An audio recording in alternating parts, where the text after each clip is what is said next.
오늘 주시는 하나님의 말씀은 마태복음 23장 16절부터 22절까지입니다. 마태복음 23장 16절부터 22절까지입니다. 우리 모두 자리에서 일어나서 하나님의 말씀 듣도록 합니다. 받들어 읽겠습니다. 하나님의 말씀 들으시기 바랍니다. 화 있을진저 눈먼 인도자여, 너희가 말하되 누구든지 성전으로 맹세하면 아무 일 없거니와 성전에 금으로 맹세하면 지킬지라 하는도다. 어리석인 맹인이여, 어느 것이 크냐? 그 금이냐? 그 금을 거룩케 하는 성전이냐?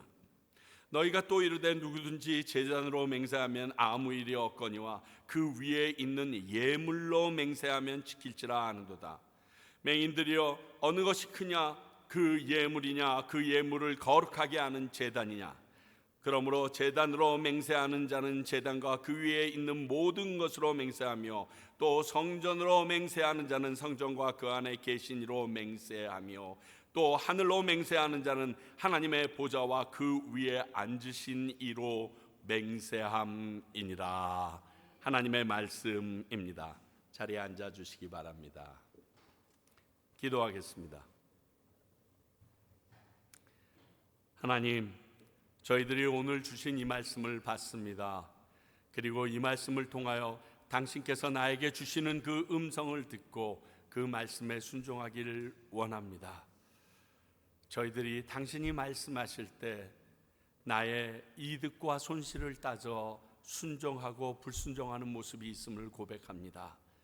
그러나 당신의 말씀을 진리로 믿는 우리들이라면 어떠한 경우에도 믿고 순종하며 따라갈 수 있도록 도와주시옵소서. 오늘 말씀을 전하는 부족한 종의 입술에도 오직 하나님만이 드러나게 하시고, 듣는 모든 분들도 예수 그리스도와 하나님의 모습을 밝히 아는 시간 되게 하여 주시옵소서. 예수님 이름으로 기도하옵나이다. 아멘.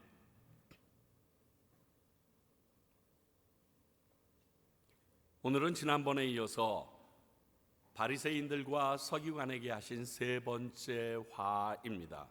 이 세 번째 화의 특징은 외식하는 자여 라는 말이 빠져 있다는 것입니다.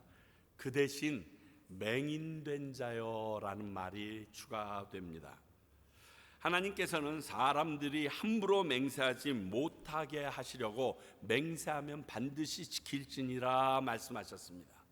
예수님도 이 땅에 오셔서 산상수훈 때, 즉 마태복음 5장 33절에서 37절까지 너희들이 맹세하면 반드시 지켜야 한다라고 동일하게 가르쳤습니다. 왜 주님께서는 아예 맹세하는 것을 금지하셨을까요? 한번 생각해 봤습니다. 제 생각에는 최소한 두 가지의 이유가 있는 것 같습니다. 그 첫 번째는 인간이 어떤 존재인지 잘 알고 계셨습니다. 왜? 그분이 창조하셨으니까. 그러니까 맹세하지 말라는 말은 야, 내가 너희들을 만들었는데 너희들의 한계를 좀 인정해라, 이러한 의미의 말이 됩니다. 인간에게는 약속을 항상 지킬 수 있는 그런 능력이 없습니다. 욕심 때문이기도 하고 상황 때문이기도 합니다. 나쁜 동기로 맹세를 깬 경우는 거의 없습니다. 어쩔 수 없이 그럴 때가 있을 뿐입니다. 인간이 미래에 대해서 장담하고 확언하고 맹세하는 것, 그것은 우리의 한계를 뛰어넘는 일이라는 것을 우리로 알게 하시기 원하셨습니다. 또 다른 이유를 생각해 보면, 잘못하게 되면, 그 맹세를 어기게 되면 하나님을 모독하는 일까지 번져지기 때문입니다. 맹세할 때 나의 말만은 가지고 신용이 안 씁니다. 그래서 신용 있는 그 누군가나 그 어떠한 것을 끌어다가 맹세에 사용합니다. 하나님을 자신의 필요에 끌어다가 쓰는 것입니다. 그리고 자신이 불리하다 싶으면 그 맹세를 깨버리죠. 그것이 하나님께 큰 죄가 된다는 것을 우리는 미처 간과하고 있었습니다. 그런데 하나님의 이름에 먹칠하는 일이었습니다. 서기관들과 바리새인들은 거기다가 한 걸음 더 나아가서 성전이나 제단에 대하여 맹세한 것은 안 지켜도 되지만 그 성전에 있는 금, 은과 같은 물질, 또 내가 드리기로 약속했던 그 예물로 맹세하면 반드시 지켜야 된다라고 하나님보다는 물질에 더 관심이 많은 모습으로 오늘 말하고 있습니다. 이것은 하나님보다 물질에 더 큰 가치를 두는 당시 종교 지도자들의 잘못을 예수님이 바로 보시고 지적한 것입니다. 근데 제가 묵상해 봤습니다. 이게 더 어느 것이 크냐라고 물어봤을 때 사람들이 성전이 그리고 제단이 더 크다라고 말할까? 한번 지금 시대에도 그대로 끌고 와 볼까요? 여러분, 이 성전에 있는 귀한 많은 기자재와 물건들이 있습니다. 그리고 많은 것들이 있습니다. 아름다운 성전도 있고요. 이것들이 깨어지면 여러분들이 이 성전 자체보다 더 안절부절하지 않습니까? 여러분들이 들어오실 때 헌금을 내셨습니다. 그 헌금이 도둑맞아 버리면, 그 헌금이 분실되었다고 하면 여러분 예배에 집중하실 수 있겠어요? 지금도 동일합니다. 아니, 우리도 그들과 별반 다름이 없는 모습입니다. 그런데 이런 자들에게 무엇이 문제인가 얘기하는데 눈먼 인도자라고 얘기하고 있습니다. 앞을 못 본다는 겁니다. 여기서 눈멀다라는 단어를 찾아보니까 연기로 인하여 어두워진 것을 얘기합니다. 여러분 경험 있으시죠? 막 불을 떼다 보면 그 불에 그 연기가 눈에 들어와서 눈물이 나서 앞이 잘 안 보이는 상태. 근데 그런 상태에서 다른 사람을 인도해내는 그 모습을 지금 설명하고 있는 것입니다. 바로 인도하겠습니까? 같이 자빠지죠. 엉뚱한 길로 가죠. 물질이나 재물이 결코 하나님이 거하시겠다고 약속하신 성전과 우리의 죄를 사하여 주시겠다라고 얘기했던 그 제단보다 클 수 없습니다. 그러나 물질의 눈먼 종교 지도자들은, 그리고 우리들은 이렇게 잘못된 생각으로 인도하고 있다라는 것입니다. 그래서 예수님께서는 결론으로 모든 맹세는 하나님께 하는 것이라고 21절 22절에서 말씀하십니다. 그래서 함부로 맹세는 하지 말아야 하며 맹세를 하면 반드시 지켜야 할 것을 우리에게 명하십니다. 이것이 오늘 본문의 가장 주된 가르침입니다. 기억하십시오. 연약한 우리 인간은 맹세는 하지 않는 것이 좋습니다. 하게 된다면 반드시 지켜야 하기 때문입니다. 그렇지 않다고 말하는 서기관과 바리새인들의 말은 잘못된 것으로 인도하는 것이랍니다. 오늘 이 말씀 외에도 본문을 통해서 우리에게 주시는 하나님의 음성을 나누길 원합니다. 첫 번째로는요, 믿는 자로서 무엇이 중요한지 분별할 수 있어야 합니다. 우리는 어느 게 더 중요해 얘기하게 되면 선뜻 선택을 하는데, 믿는 자는 믿지 않는 자와 더 중요한 것을 선택할 때 기준이 달라야 한다는 것입니다. 이 분별을 제대로 하지 못하면 죄를 짓게 된다는 거예요. 자, 왜 이 분별이 우리에게 힘든가? 그 첫 번째 이유는 자기의 생각과 자기의 욕심 때문이라고 할 수 있습니다. 그렇죠? 오늘 경우를 보면 제사보다 제밥이 좋다는 말이 딱 적용되는 것이 이 바리새인들과 서기관들의 모습이었습니다. 이렇게 결정하게 된 이유는요, 자기들의 생각과 자기들의 욕심에 의하여 판단했기 때문입니다. 기준점이 내 생각과 내 욕심이었기 때문에 그렇습니다. 그러면 잘못된 판단을 하여 어느 것이 더 중요한지 잘못 알게 됩니다. 간혹 목사님들과 이야기하다 보면 이번 팬데믹 기간이 있었잖아요. 이번 팬데믹 기간을 지나면서 많이 힘드셨죠? 이렇게 질문할 때 엉뚱하게 들리실지 모르겠지만 교회 나오는 성도는 없는데 재정에는 문제가 없네요. 이렇게 대답할 때가 있습니다. 또 이 팬데믹이 끝나고 나고 교인들은 많이 줄었는데 헌금은 여전히들 내시더라고요 라고 말하는 것을 보면서 참 의아해하고 있습니다. 제 생각은 한 영혼과 그들이 내는 물질을 비교하는 듯한 생각이 들기 때문에 그렇습니다. 물론 보물이 있는 곳에 마음이 있다고 했기 때문에 그들의 마음이 헌금을 내는 그곳에 있다라는 생각으로 우리 목사님들이 그렇게 말씀하셨을 것입니다. 그렇지만 그래도 한편으로 왜 이렇게 찝찝하고 씁쓸한지 모르겠습니다. 저만 그런지 모르겠지만 우리의 잘못된 생각과 욕심이 어느 것이 중요한지 흐려지게 합니다. 믿는 우리에게 가장 중요한 것은 하나님입니다. 예수 그리스도입니다. 그리고 그분의 명령에 따른 잃어버린 영혼들에 대한 간절한 마음입니다. 이걸 잊지 말아야 합니다. 또 우리가 중요한 것이 분별하지 못하는 이유 중에 하나는 세상의 풍조를 따르기 때문에 그렇습니다. 이것은 주위에 비난과 공격이 있기 때문에 내 생각은 그렇지 않아도 그렇게 따라갈 수밖에 없는 상황이 많습니다. 그래서 로마서 12장 2절은 우리에게 이렇게 말합니다. 너희는 이 세대를 본받지 말고 오직 마음을 새롭게 함으로 변화를 받아 하나님의 선하시고 기뻐하시고 온전하신 뜻이 무엇인지 분별하도록 하라. 사도 바울이 2000년 전에 당시 로마 교회에 간절히 요청했던 내용입니다. 사도 바울 시대 때에도 당시 세상의 풍조로 바른 분별이 흐려졌다라는 의미입니다. 제가 살아온 60여 년 동안도 옛날에는 죄였는데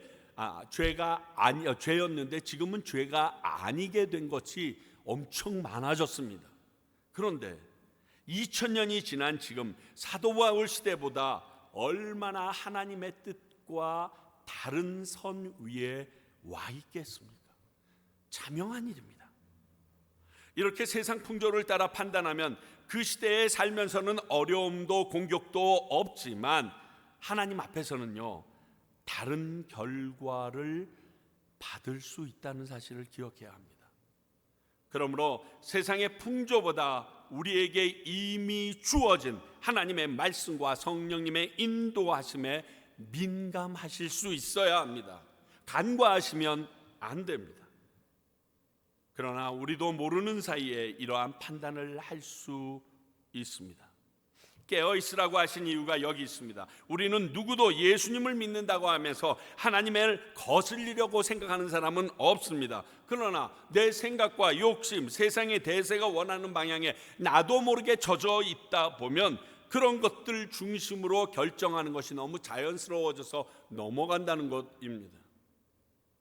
여러분, 많은 분들이 이런 예화를 드십니다.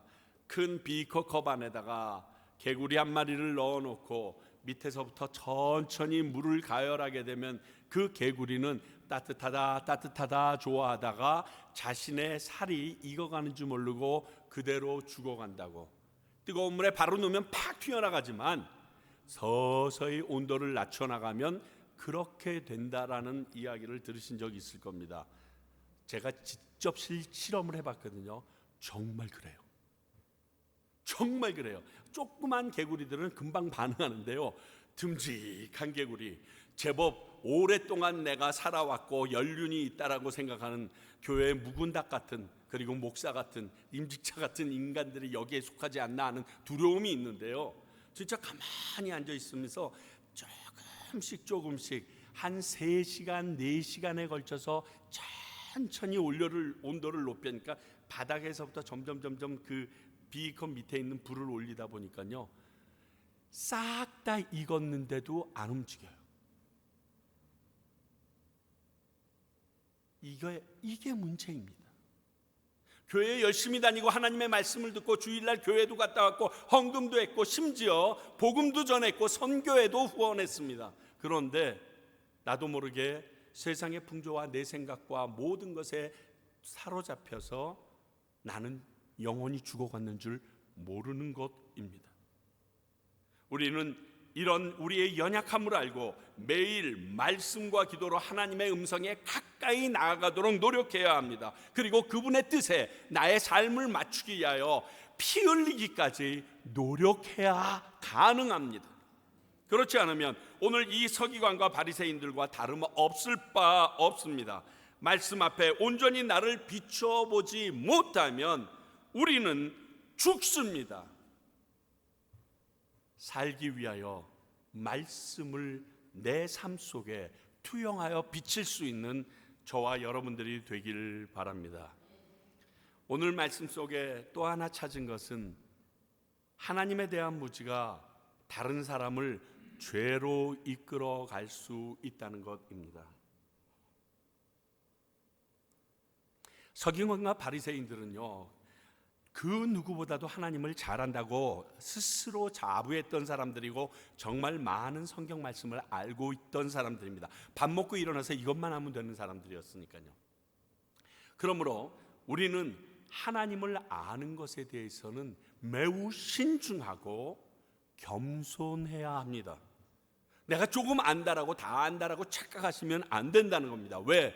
우리는 하나님을 다 알려고 해도 알 수 없는 그분의 피조물밖에 되지 않습니다. 그런데 어떻게 압니까? 그 수를 신묘막측하여 헤아릴 수 없다라고 했던 시편 기자의 말 기억하십시오. 우리는 못 셉니다. 그렇게 되니까 하나님에 대한 무지가 장님된 인도자의 모습이 되는 것입니다. 하나님의 마음을 제대로 모르면 이렇게 되는 것이고, 이런 방법으로 쭉 사람들을 이끌어 나가다 보면 이단의 괴수가 되는 거예요. 이단들이 그런 모습으로 갔어요.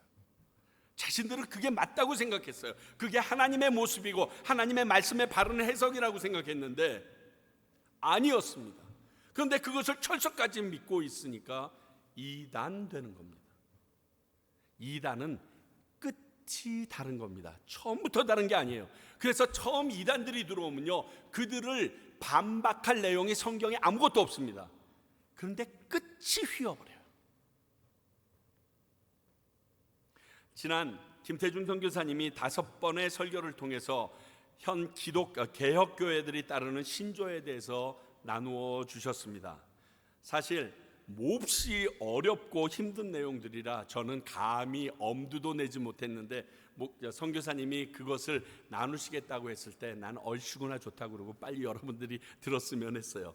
사실 그게 제가 신학교 다닐 때도 한 학기 내내, 그것도 그 깔뱅을 전공하고 오신 신학대학 원장님에게 들었던, 그래서 요즘엔 한국에서 칼빈이라고 안 하고 깔뱅이라고 그러거든요. 그냥 귀에 못이 박히도록 들었던 내용인데 시험 볼 때마다 아주 엄청난 점수로 힘들어했던, 깔딱깔딱했던 내용이라 너무 해야 하는데 힘들다라는 생각을 가졌었거든요. 근데 정말 감사합니다. 정말 정확하게 그 내용들만 집어주셨습니다. 자, 그 중에 하나가 이런 게 있죠. 우리는 행위로 구원받지 않습니다. 하나님의 은혜로 구원받은 것이 진리입니다.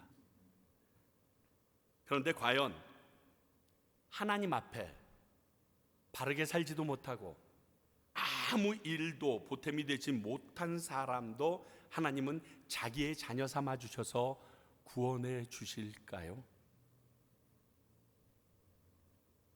그런 인생을 내 아들이라, 내 딸이라고 하나님께서 인정해 주실까요? 왜냐하면요, 하나님께서 자녀 삼아 주셨다라는, 내가 너희 아버지가 된다라고 말했던 이유는요, 자식과 부모의 사이에 있는 그 독특한 독한 관계성 때문에 그렇습니다. 자식들이 아무리 잘못해도 이해타산적으로 생각할 수 없는 그 관계 때문에 그 자식을 위하여 모든 것을 헌신해야 되는 부모의 입장을 함께 녹이기 위하여 이 자녀 삼았다라는 단어를 사용하신 것이거든요. 이번에 여러분이 아시는 것처럼 손녀인 소중이의 장례식 때 있었던 일입니다. 소중이라는 것은 우리 딸이 아기가 18주 때 확인하고 나서 20주 때 낳기로 결정하고 아빠 이름을 지어줘라고 얘기하는데 제 머릿속에 탁 떠오른 게 너무 소중하다.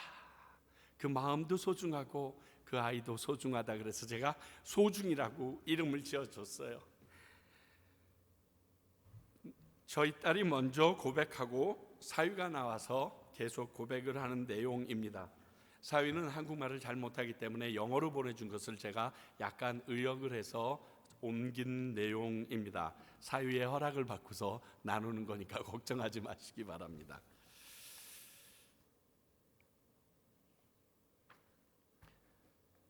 네 시간이라는 짧은 시간 동안 소중이는 내 인생을 영원히 바꾸어 놓았습니다.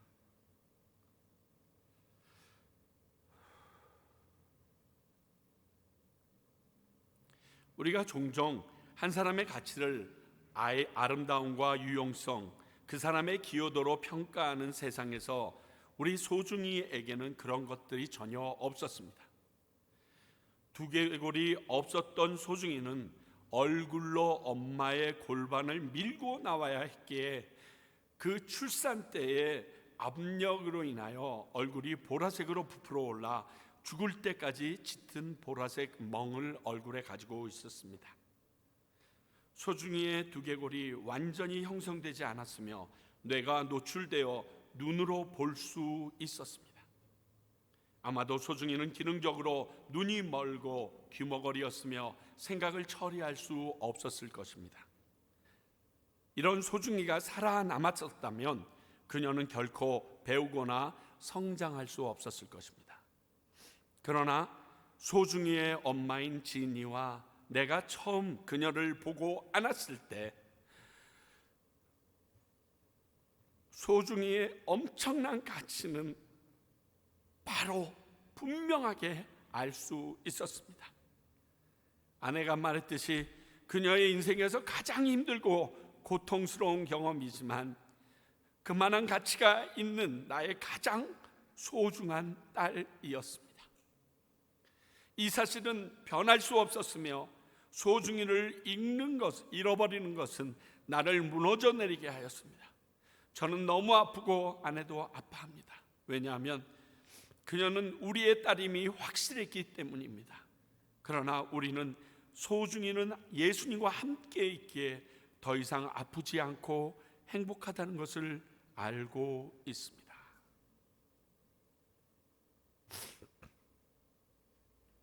여러분, 이러한 기형의 몸으로 태어나 단 4시간밖에 살지 못한, 하나님은 물론이요 세상 그 누구에게도 아무런 기여를 하지 못한 그 부모에게도 아픔만 안겨주었던 이 아이에 대하여 그 부모는 내 딸이라고 거부하지 않고 나의 자녀됨을 인정하고 있다는 사실입니다. 자녀됐다는 것이 바로 이 의미를 이야기합니다. 우리가 하나님의 자녀가 된 동시에 우리가 어떤 행위로 그분이 우리를 구원해 주지 않는다는 명확한 증거가 바로 이것입니다. 그분의 자녀만 되면 우리가 그에게 아무런 일도 못하고 세상에 도지어 아픔을 줄지라도 하나님은 우리를 포기하지 않고 우리를 끌어안아 구원해 주십니다. 이것을 깨닫게 됩니다. 이런 경험과 깨달음으로 하나님의 마음과 뜻을 확실히 알고 전도하고 말씀을 전해야 바른 길로 인도할 수 있는 것입니다.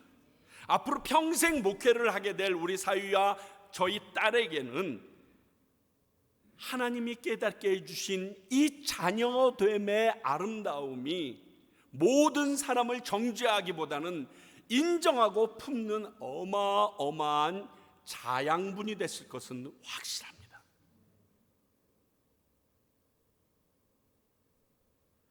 하나님의 말씀을 통해서 하나님의 마음과 뜻을 깨달을 수 있어야 합니다.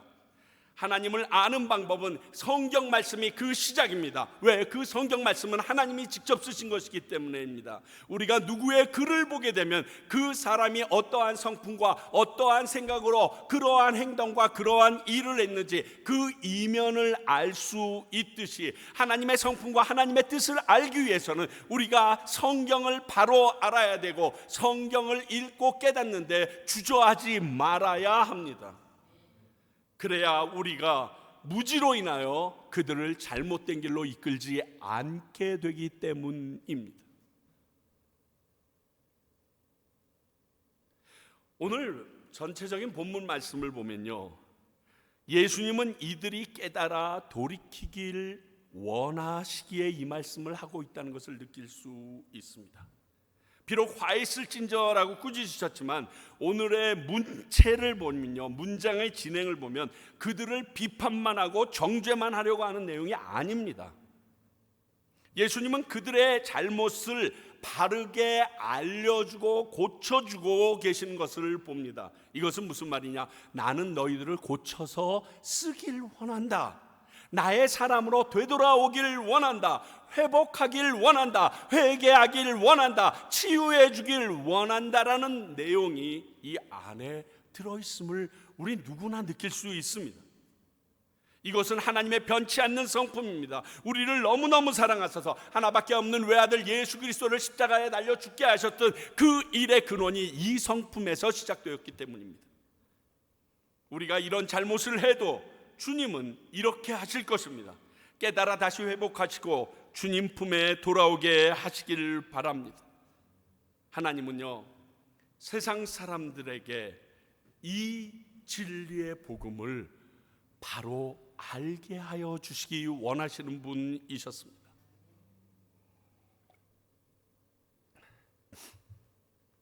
딸아이와 사이가 손녀 소중이의 장례식을 준비하면서 설교할 목사님에게도 자기들도 간단한 고백을 통해서 그곳에 오는 사람들에게 예수님을 전하기를 간절히 원했습니다. 그래서 그렇게 부탁했고 그렇게 조그만 장례식이지만 디자인을 했더라고요. 왜 그렇게 했느냐 그들에게 알아보니까요, 우리에게 주신 이 슬픔을 모든 사람이 다 안 되는 거예요. 그 자리에 오는 사람입니다. 예수를 믿는 사람이나 안 믿는 사람이나 다 온다는, 그렇게 알고 온다는 거예요. 그렇게 오는 사람들은 우리를 긍휼히 여기고 마음이 열려 있다는 거예요. 그곳에 복음을 딱 뿌리면 최고의 마음밭이라는 거예요. 그것이 하나님께서 우리에게 이 일을 통하여 복음을 전하는 기회로 주셨다고 그들이 믿었는 거예요. 그래서 그 장례식을 복음 전하는 장으로 쓰겠다라고 고백하더라고요. 그래서 마지막에 사위가 이렇게 매듭을 짓습니다. 소중이와 이별의 아픔도 하나님 아버지께서 죄로 인해 자녀들과 헤어진 고통에 비하면 미미합니다. 이상하게 들리시나요? 하나님은 우리가 그분과 죄로 인해 분리됨을 괴로워하십니다. 무한하고 전능하며 모든 것을 아시는 신이 어떻게 고통을 당할 수 있을까요? 그럼에도 불구하고 그것이 바로 성경이 우리에게 말씀하고 있는 것입니다. 하나님 자신이 여러분들을 당신을 대해 고민하고 악이 당신에게 행하는 일들에 대하여 마음 아파하고 계십니다. 진이와 내가 가장 큰 위안을 찾은 것은 복음의 소망이 우리에게 있기 때문입니다. 어떻게든 모든 것이 부족하고 기여도도 없는 내 딸 소중이를 자신에게로 데려오기 위해 하나님은 그의 아들을 보내신 것이 가치가 있다고 생각하셨습니다. 우리의 고통 속에서도 우리는 이것을 기뻐할 것입니다. 당신이 오랫동안 교회에 다니고 있거나 이런 식으로 하나님을 알고 있든 간에 나는 당신 각자가 그분의 은혜를 생각하고 그분의 사랑에 자신을 드리기를 권합니다. 당신이 예수님을 알고 있든지 확신이 서지 않는다면 아내인 지인이나 나, 또 오늘 설교한 마이클에게 그분에 대해서 물어보십시오. 우리는 당신과 이야기하고 싶습니다. 이렇게 고백을 마치더라고요. 귀형으로 태어나 고작 4시간밖에 살지 못했던 한 여자아이의 죽음을 통해서도 영혼을 구원하기 원하셨던 하나님의 마음을 바로 알았던 사위와 딸의 선택과 이런 고백에 고개가 숙여지고 참 부끄럽더라고요.